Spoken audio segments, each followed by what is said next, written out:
آئیے بڑے ہی ادب اور احترام کے ساتھ اب ان کی بارگاہ میں عریضہ خطاب پیش کرنے چلا ہوں۔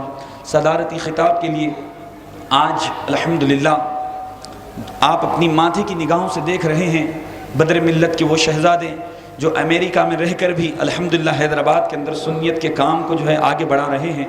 میں ادب اور احترام کے ساتھ بڑے ہی ادب اور احترام کے ساتھ گزارش کرتا ہوں جگر گوشہ رسول شہزادہ غوث اعظم حضور سید میران سید شاہ عماد الدین قادری الجیلانی المعروف حامد پاشا صاحب قبلہ سے وہ گزارش کرتا ہوں وہ آئیں اور اپنے صدارتی خطاب سے ہمارے دلوں کو منور و مجلہ فرمائیں۔ نعرہ تکبیر، نعرہ رسالت، نعرہ حیدری، علماء اہل سنت، نعرہ رسالت۔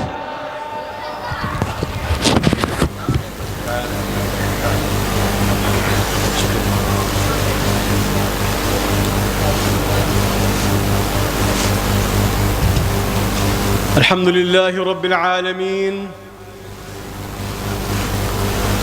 والصلاة والسلام الأتمان الأكملان المتلازمان على سيد الأنبياء والمرسلين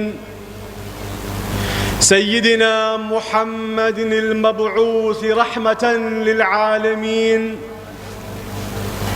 وعلى آله الطيبين الطاهرين المحفوظين ورضي الله تعالى عن أصحابه البررة المتقين وبارك وسلم. أما بعد، فقال الله عز وجل في كتابه المجيد والفرقان الحميد بعد أعوذ بالله من الشيطان الرجيم بسم الله الرحمن الرحيم ومن يطع الله والرسول فأولئك مع الذين أنعم الله عليهم من النبيين والصديقين والشهداء والصالحين سبحان اللہ سبحان اللہ أولئك رفيقا. سبحان اللہ. صدق الله العظيم وصدق رسوله النبي الكريم ونحن على ذلك لمن الشاهدين والشاكرين والحمد لله رب العالمين. شہ نشین پر تشریف فرما حضرت العلامہ پیر طریقت سید شاہ درویش محی الدین قادری الملتانی مقدس اللہ العالی، سید شاہ مولانا سید شاہ نجم الدین قادری الجیلانی اور دیگر معزز و مکرم مشائخ عظام و علماء کرام اور تمام ذی قدر ذی وقار حاضرین محفل، السلام علیکم ورحمۃ اللہ وبرکاتہ. بحمدہ تعالی یہ مبارک مہینہ ماہ ربیع الاول کی آمد ہو گئی ہے. محبتوں کا مہینہ ہے. یقیناً محبت رسول صلی اللہ علیہ وسلم وہ جزو ایمان ہے، اور کامیاب محبت وہی ہو سکتی ہے جس کا اظہار محبوب کی خوشنودی میں پیوست ہے اور جس کا ثبوت محور کی اطاعت میں محو عمل ہے. ورنہ تو حجر شجر جانور سب رسول پاک صلی اللہ علیہ وآلہ وسلم سے محبت کرتے ہیں. آپ تمام جانتے ہیں مشہور واقعہ، وہ جھاڑ کا تنا جس پر رسول پاک صلی اللہ تعالی علیہ وسلم روایات میں آتا ہے کہ آپ کبھی اس پہ ٹیکا لیا کرتے تھے یا بیان فرمایا کرتے تھے اس کے سہارے. اور جب آپ کو یہ آپ کی بارگاہ میں یہ عرضی پیش کی گئی کہ یا رسول اللہ کیوں نہ ہم آپ کے لیے ایک ممبر بنا دیں کہ جس پر آپ چڑھ کر آپ وہاں سے بیان فرمائیں۔ رسول نے اپنے محبوب صحابین کی اس خواہش کو قبول فرمایا اور اجازت مرحمت فرمائی۔ اور پھر آنے والے جمعے کے روز جب خطبہ جمعہ کا وقت آیا تو رسول پاک صلی اللہ علیہ وآلہ وسلم اس جھاڑ کے تنے کو چھوڑ کر ممبر شریف پر تشریف فرماتے ہیں اور وہاں سے بیان فرماتے ہیں۔ یکایک صحابہ کرام میں ایک عجیب کھلبلی مچ گئی کہ ان کے مجمع میں سے ایک عجیب بچے کے جیسے رونے کی آواز آنے لگی، بل بلا کے رونے والی آواز آنے لگی۔ بعض روایت میں آتا ہے کہ اونٹنی کے رونے کی آواز آنے لگی، لیکن اس کی تڑپ کسی سے صحیح نہیں گئی۔ اور جب رسول پاک صلی اللہ علیہ وسلم رحمت کائنات آپ توجہ فرماتے ہیں تو پھر آپ اس تنے کے پاس جاتے ہیں، اللہ اللہ، اس جھاڑ کے کٹے ہوئے تنے کے پاس جاتے ہیں اور وہاں جا کر اس کو لپٹا دیتے ہیں، اس کو اپنی مبارک ہاتھوں سے تھام لیتے ہیں۔ حدیث کے الفاظ کچھ ایسے ہیں کہ جس کا ترجمہ یہ ہے کہ بتاتے ہیں کہ جیسا بچے کو لوری سنانے کے بعد وہ تھم جانے لگتا ہے، ٹھیک اسی طرح وہ جھاڑ کا تنا وہ تھمنے لگتا ہے۔ اللہ اکبر۔ روایت میں آتا ہے کہ پھر سرکار دو عالم صلی اللہ علیہ وسلم فرماتے ہیں کہ اگر میں ایسا نہ کرتا تو قیامت کے روز تک یہ تنا روتے رہتا۔ اللہ اکبر۔ اور ایک اور روایت میں آتا ہے کہ سرکار نے فرمایا کہ اس کے رونے کی وجہ یہ ہے کہ اس کے پاس جو ذکر اللہ ہوا کرتا تھا وہ اب نہیں ہو رہا۔ اللہ اکبر۔ تو یہ معاملہ تو غیر انسان کا بھی ہے، تو پھر اس پر حضرت حسن بصری رضی اللہ تعالی عنہ، آپ جانتے ہیں کہ یہ جلیل القدر تابعین میں سے ہیں، بلکہ مولا علی کے مریدین میں سے ہیں، آپ کے طلباء میں سے ہیں، شاگرد میں سے ہیں۔ آپ جب یہ روایت سناتے ہیں حضرت انس بن مالک رضی اللہ عنہ سے تو راوی یہ کہتا ہے کہ وہ بے ساختہ رونے پڑے۔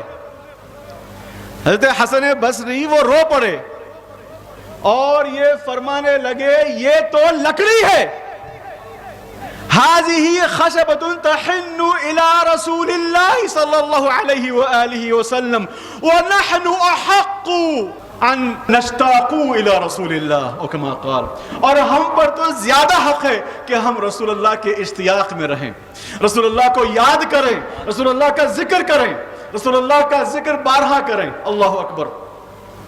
جس آیت کریمہ کا میں نے شرف لیا ہے آغاز بیان میں، رب تعالیٰ فرماتا ہے وَمَعَ الَّذِينَ وَمَنْ يُطِعِ اللَّهَ وَالرَّسُولِ، کہ جو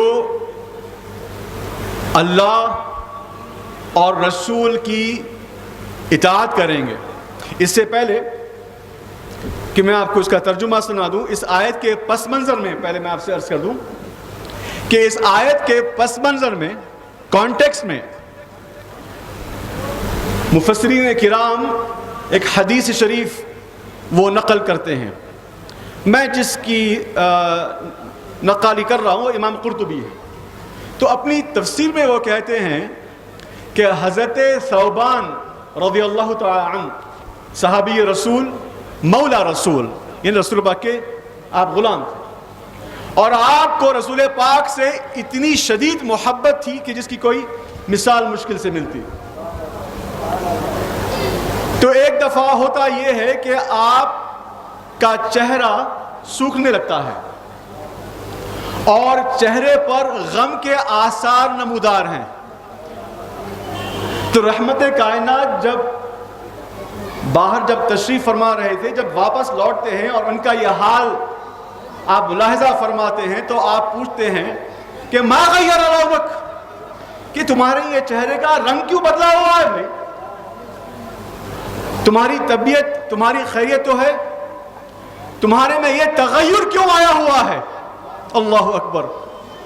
تو حضرت ثوبان فرماتے ہیں یا رسول اللہ، یقیناً مجھ میں اب کوئی تکلیف یا کوئی بیماری نہیں ہے، کوئی مرض لاحق نہیں ہے، لیکن ہاں یہ بات ضرور ہے کہ جب بھی آپ سے فاصلہ دور ہو جاتا ہے میری حالت بگڑنے لگتی ہے، اور جب آپ مجھے نظر نہیں آتے تو آپ کی کمی مجھے بہت زیادہ شدت سے محسوس ہونے لگتی ہے، یہاں تک کہ جب تک میں آپ کو دیکھ نہ لوں، اور جب میں آپ کو دیکھ لیتا ہوں تو پھر واپس میری توانائی واپس آ جاتی ہے۔ اللہم صلی علی سیدنا مولانا محمد وعلی آل سیدنا و مولانا محمد مبارک وسلم۔ پھر حضرت ثوبان آگے اور چند ایسے کلمات کہتے ہیں کہ سننے کے بعد رونگٹے کھڑے ہو جائیں۔ ہاں سوچتے ہیں یا رسول اللہ آپ کی فراق میں، جب آپ کے خیال میں، آپ کی یاد میں گم تھا تو میں سوچنے لگا، میں اس فکر میں پڑ گیا کہ کل قیامت کے روز آپ جنت میں جائیں گے تو پھر وہاں تو میرا آپ سے ملاقات کرنا یہ تو بڑا مشکل ہو جائے گا۔ پھر میں اس خوف میں ہی طاری تھا کہ مجھے اور احساس ہوا کہ آپ تو انبیاء مرسلین کے درجے پر جنت میں اعلیٰ علیین کے مقام پر بلند مقام پر جنت میں آپ ہوں گے، اور اگر مجھے جنت مل جاتی ہے، اللہ کیا سادگی ہے، صحبت رسول ہے، عاجزی کا انکساری کا حال دیکھیے، کہتے ہیں اگر مجھے جنت مل جاتی ہے تو پھر یا رسول اللہ میں تو وہاں نہیں رہوں گا، میں تو جنت میں ایک ادنا مقام پہ رہوں گا، لوور لیول پہ رہوں گا، آپ نہایت ہائی لیول پہ رہیں گے، پھر تو آپ سے ملنا بڑا محال ہوگا۔ اور پھر میں سوچنے لگا اگر مجھے جنت نہ ملے تو، اللہ اکبر، اگر مجھے جنت نہ ملے تو پھر تو بالکل ہی ناممکن ہے آپ سے ملنا، اللہ اکبر۔ رحمت کائنات سرور کائنات صلی اللہ علیہ وسلم جواب نہیں دیتے ہیں، روایت ہے کہ وہ خاموش ہو جاتے ہیں، جواب نہیں دیتے ہیں۔ اب یہ تو اللہ جانے، اللہ کا رسول جانے کہ آپ نے اللہ سے کیا التجا مانگی ہے، آپ نے اللہ سے کیا ندا کی ہے۔ ظاہر تو یہ ہے کہ آپ سکوت اختیار فرماتے ہیں، جواب نہیں دیتے ہیں، کچھ لمحے ہی نہیں گزرتے کہ جبریل علیہ السلام نازل ہوتے ہیں اور رب تعالیٰ کی بارگاہ سے یہ آیت مبارکہ لے کے آتے ہیں، جس آیت مبارکہ کا میں نے شرف لیا تلاوت کا، جہاں رب تعالیٰ فرماتا ہے بعد اعوذ باللہ من الشیطان الرجیم وَمَن يُطِعِ اللَّهَ وَالرَّسُولَ فَأُولَئِكَ مَعَ الَّذِينَ أَنْعَمَ اللَّهُ عَلَيْهِمْ، جو اللہ اور رسول کی اطاعت کریں گے۔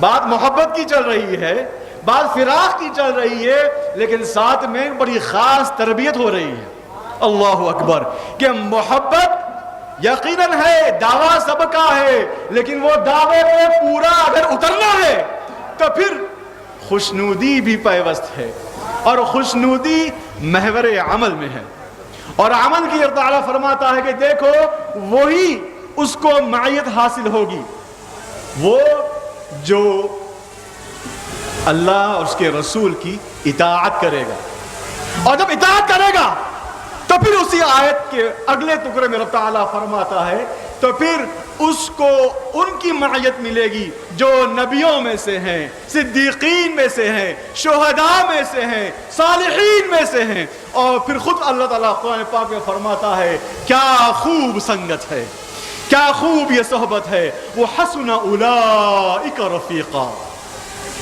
تو نیکوکاری اور سرکار سے محبت یہ دونوں ساتھ چلنے والی چیزیں ہیں۔ یقیناً جو سرکار کا عاشق ہے وہ نیکوکار بھی ہے، اور جو نیکوکار ہے وہ بائی ڈیفالٹ رسول پاک کا عاشق ہے، اس کے علاوہ کوئی دو رائے ہو ہی نہیں سکتی۔ آیت کریمہ میں اللہ تعالیٰ نے خاص طور پر یہ لسٹ فرمایا النبیین، تو نبی کون؟ تو علماء کرام نے فرمایا نبی وہ جو آپ کو غیر کی بات بتائیں، غیب کی بات بتائیں، اللہ تبارک و تعالیٰ کا پیغام آپ تک پہنچائیں، وہ اللہ کا نبی، جو آپ کو ظلمات سے، اندھیرے سے روشنی کی طرف لے آئے، وہ اللہ کے نبی۔ کہا پھر من نبیین والصدیقین، اور صدیقین، تو بولے صدیق کیا مطلب؟ بولے صدیق وہ جو اپنے قول اور اعتقاد میں تصدیق کرتا ہے، سچا ہے، جب بات بولتا ہے تو سچی کرتا، اور اعتقاد بھی سچوں پر ہے، سچی بات پر ہے. جیسے کہ حضرت ابو بکر صدیق، حضرت ابو بکر صدیق کا نام آتا ہے تو صدیق کا ٹائٹل لگتا ہے تو یقیناً سب جانتے ہیں، جو نہیں جانتے ہیں یا پھر یاد دہانی کے لیے، برکت کے لیے بزرگوں کا نام تو لینا چاہیے نا، محفل میں اور رونق آتی ہے اور نور برستا ہے. تو آگے کفار تنزیہاً، مزاحاً، تنزیہاً رادر وہ کہنے لگے کہ دیکھو ایک اور بات تمہارے محمد نے کہہ بیٹھے صلی اللہ علیہ وآلہ وسلم. وہ کہہ رہے ہیں کہ وہ جا کے آئے بیت المقدس کو over night, within a moment, یوں گئے یوں آئے. جس کو ہمارے کو اتنا لمبا سفر طے کرنا پڑتا ہے وہ جا کے بھی آگے بڑھے رات میں آئے ہیں. آپ ماحول دیکھیے، مسلمانوں کا ماحول نہیں ہے، آزو بازو کوئی بھائی دوست نہیں ہے جو دفاع کرے، سب کافروں کا ماحول ہے. کافر غیر مسلم تو ہے ہی ہے، دشمنان اسلام ہے، اور جس کا ذکر کر رہے ہیں وہ ان کے بھی دشمن ہیں. اللہ اکبر. ویسوں کے بیچ میں فرما رہے ہیں کیا رسول پاک نے ایسا کہا ہے؟ اگر کہا ہے تو لقد صدق، تو پھر اگر یقیناً انہوں نے اگر وہ بات کہی ہے تو بالکل سچ کہا ہے. بس یہ کہنا تھا کہ وہ ندا آ گئی کہ اے صدیق تمہارا یہ مقام ہے. اللہ اکبر. لیکن صدیق یقیناً اس میں تخصیص سیدنا ابو بکر صدیق کو ملی، لیکن علماء یہ بھی فرماتے ہیں کہ وہ اصحابی رسول جو فاضل اصحاب رسول ہیں وہ بھی صدیق ہیں، جو سابق انبیاء علیہ السلام ان کے اصحاب ہیں وہ بھی صدیق ہیں، کیونکہ انہوں نے اپنے نبیوں کی بات پر تصدیق کی. صدیق وہ ہے جو تحقیق کے ساتھ وہ بات کو تسلیم کر لے اور اس کی صداقت دے. حضرت اماں خدیجہ، ستنا خدیجہ رضی اللہ تعالی عنہ وعلیہ السلام، ہماری مائیں ان پر قربان، ساری امت کی خواتین ان پر قربان، سارے مرد ان پر قربان. وہ رسول پاک کی ایسی ڈھارس، ایسا سہارا تھی. جب رسول پاک صلی اللہ علیہ وسلم غار حرا سے تشریف لاتے ہیں اور اس خدشے میں آپ وقتیہ طور پر بشری تقاضے کی وجہ سے آپ فرمانے لگے کہ شاید کچھ اثر ہو رہا ہے مجھ پر، تو آپ فرماتی ہیں ویسے وقت رسول پاک کو کہ ایسا ہرگز نہیں کہنا رسول اللہ، کہی رسول اللہ واللہ لم یخزیک اللہ ابدا، کہ خدا کی قسم اللہ تبارک و تعالی آپ کو ہرگز رسوا نہیں فرمائے گا. اللہ اکبر. انک لتصل الرحم، اے حبیب، اے محمد صلی اللہ علیہ وسلم، آپ تو کنبہ پرور ہیں، آپ تو صلہ رحمی فرمانے والے ہیں، رشتوں کو جوڑنے والے ہیں. اللہ اللہ. وَإِنَّكَ تَحْمِلُ الْكَلْ، اور آپ تو اوروں کا بوجھ اٹھانے والے ہیں. آپ لوگوں کی خیالداری اتنی کرتے ہیں کہ آپ دوسروں کا بوجھ اٹھاتے ہیں. اللہ اکبر. وَإِنَّكَ تَكْسِبُ الْمَعْدُومِينَ، اور آپ تو کمائی کرتے ہیں ان بے کسوں کی مدد کے لیے، اپنے لیے نہیں. آپ محنت مشقت کمائی کرتے ہیں بے کسوں کی یاری مددگاری کے لیے. اللہ اکبر. اللہم صلی علی سیدنا محمد وعلی آل سیدنا و مولانا محمد وبارک وسلم. پھر فرماتی ہیں کہ آپ تقریر ضیف اور آپ مہمانوں کی بہترین بے مثال میزبانی فرماتے ہیں. تو رسول پاک کے یہ حسن خلق کو وہ ترتیب دے رہی ہیں، لسٹ کر رہی ہیں. اللہ اکبر. آپ دیکھیے ان کی ذہانت اور کس طریقے سے رسول پاک صلی اللہ تعالی علیہ وسلم کو وہ دلاسا دے رہی ہیں. اللہ اکبر. پھر فرماتی ہیں اور آپ جب معاملہ بگڑتا ہے تو پھر آپ تعین علی نوائب الحق، تو حق کی باتوں پر آپ مددگار بن کر ثابت ہوتے ہیں. اللہ اکبر. کنٹمپرری مفسرین میں حضرت العلامہ المفسر الشیخ متولی شعراوی اس بات پہ فرماتے ہیں کہ اس سے یہ ثابت ہوا کہ امت کی سب سے پہلی وہ مسلمہ یہ ستنا خدیجہ الکبریٰ ہے جس نے فقہی استنباط کیا. اللہ جس نے پہلی بار شریعت محمدی میں فقہی استنباط کیا وہ شان حضرت خدیجہ الکبریٰ رضی اللہ تعالی عنہا ہے. اللہ اکبر اللہ اکبر. پھر آگے چلیے. شہداء، تو شہداء جمع ہے شہید کی. شہید وہ جو دین اسلام کی صداقت پر گواہی دے اور جب لڑائی کا معاملہ آئے دین اسلام کی دفاع پر تو وہ اپنی جان سے اس کی گواہی دے. یہ شہداء ہے. اور صالحین وہ جو رب تعالیٰ کے امت محمدی میں جو نیکوکار اللہ کے احکامات ماننے والے اور اس پر عمل پیرا ہیں وہ صالحین میں سے ہیں. میرے عزیزوں، میرے بھائیوں، زیادہ طویل نہیں دوں گا بات کو.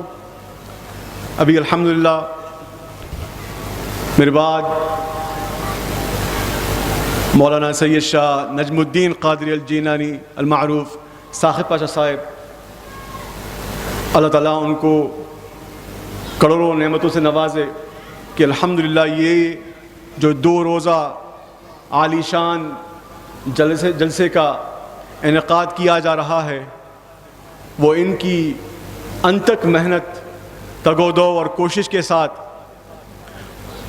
تمام مصائب، مشاکل، دشواریوں کے باوجود ثابت قدمی کے ساتھ اور ملت کو، قوم کو، علماء کو، مشائخ کو سب کو ساتھ لے کر جو اس کاوش میں لگے ہیں، اللہ تعالیٰ سے دعا ہے کہ اللہ تعالیٰ ان کو دنیا آخرت میں اور تمام وہ عظیم القدر مشائخ اعظام، علماء کرام جو اس مہم پر ساتھ جٹے ہوئے ہیں، اللہ تعالیٰ سب کو جزائے خیر عطا فرمائے. میرے عزیزوں بھائیوں، رسول پاک کی محبت یہ ہمارے دین کا جزو ہے، اس کے بغیر معاملہ ہی نہیں ہے.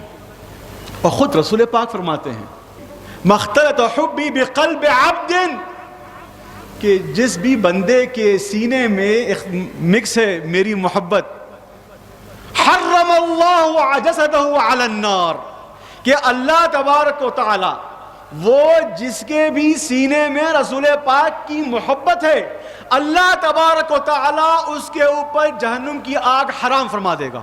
اللہ اکبر. تو یہ تو محبت کا نتیجہ ہے، دنیا میں بھی خیر ہے اور آخرت میں بھی خیر ہے. اور سب سے اولا و اعلیٰ ہمارا نبی، سب سے بالا و والا ہمارا نبی. اور پھر خود نبی پاک صلی اللہ علیہ وسلم فرماتے ہیں کہ سب مومنوں کا ولی میرا علی، سب مومنوں کا ولی میرا علی. اللہ اکبر. مولا علی کی شان جو آج کے موضوع کے لحاظ سے تو میں برکتاً چند باتیں عرض کر کے اپنی بات کو سمیٹ لوں گا کہ آپ کی وہ شان ہے کہ جن کے بارے میں خود رسول پاک صلی اللہ علیہ وسلم فرماتے ہیں کہ انا مدینۃ العلم وعلی بابھا، کہ میں علم کا شہر ہوں اور علی کرم اللہ وجہ کریم اس شہر کے دروازے ہیں. سبحان اللہ سبحان اللہ. آپ اصحاب کرام میں اشجع الاصحاب، اعلم الاصحاب سے مانے جاتے تھے. آپ صحابہ میں محبوب تھے. سبحان اللہ سبحان اللہ. اور بچپن سے ہی آپ رسول پاک صلی اللہ تعالی علیہ وآلہ وسلم کی معیت اور سنت آپ کو رہی ہے، یہاں تک کہ آپ کی پرورش رسول پاک صلی اللہ علیہ وسلم کی مبارک ہاتھوں سے ہوئی ہے. سبحان اور اللہ تمام سبحان اللہ. اولیاء کرام ان کا مرکز و محور وہ مولا علی ہے. تمام سلاسل کا راز مولا علی ہے.